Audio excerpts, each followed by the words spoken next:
This video is instruction on signing up for the Civics online textbook. I'm going to be doing this through the Block 1 page, but the process is exactly the same through the Block 3 page. It's a fairly short process.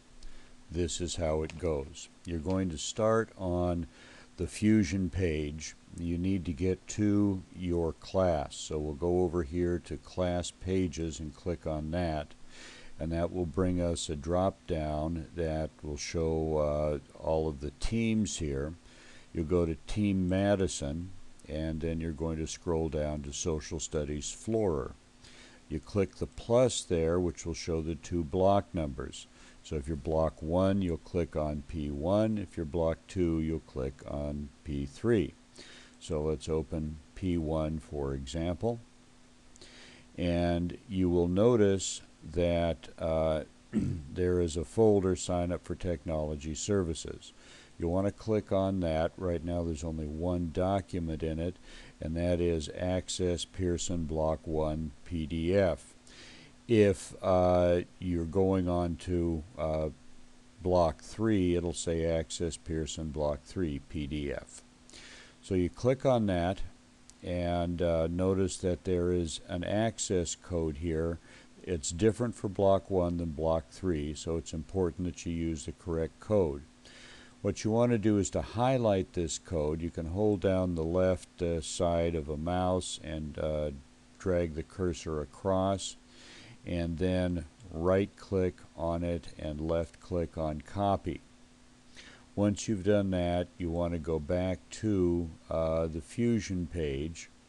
You want to go back to the home page for your block, so you'll click here, back to Fusion page home, and that will bring up the block page again. Now we go over here to the link on the right hand side that says textbook. You'll click on textbook, and that will bring up a login screen that looks like this. Now the first thing you're going to want to do is you're going to want to register. So you click on register, and here in access code, make sure you put the cursor in there, and you can hold down the control key and tap V, or you can right click and then left click on paste. Move to the next screen, which is asking you to create a username and a password.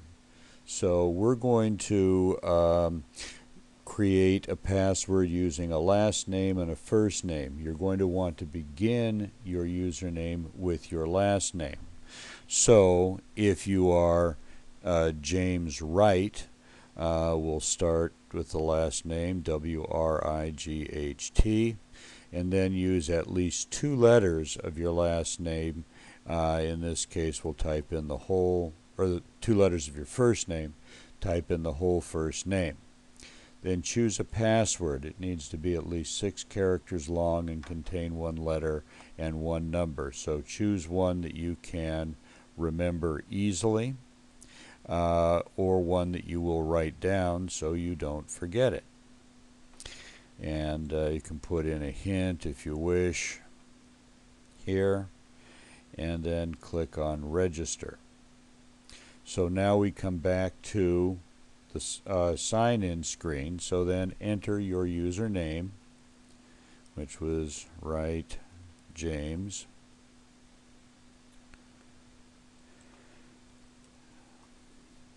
and your password,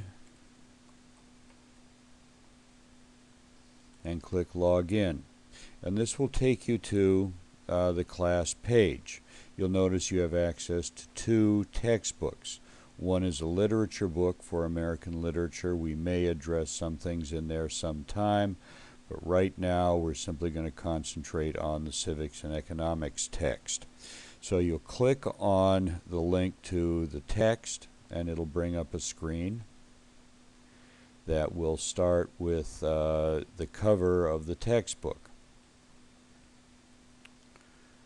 So we have to wait for that to happen.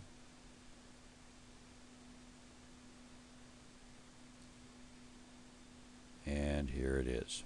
So you'll notice up here there is a box, and this box is for page number. Now we know that section 3 begins on page 95, so I would type in 95 there and then hit the enter key, and notice here you are at the first page of section 3. You can move from the first page to the second page with this arrow, third page, move back. So you can read the whole thing, but all you're doing for the extra credit assignment is writing down the sections with red headings. So you'll notice here that there's a red heading on the first page, and that is a clash of views. So write that down. And then go through the rest of it and write down the other subheadings in red. What I'm doing here is just trying to make sure that you know how to operate within this system. So if some night I say go home and read pages 95 through 98, you can go ahead and do that. But that is really all there is to it, except I would urge you to write down your username and your password so that they are available to you both at school and at home. So thank you.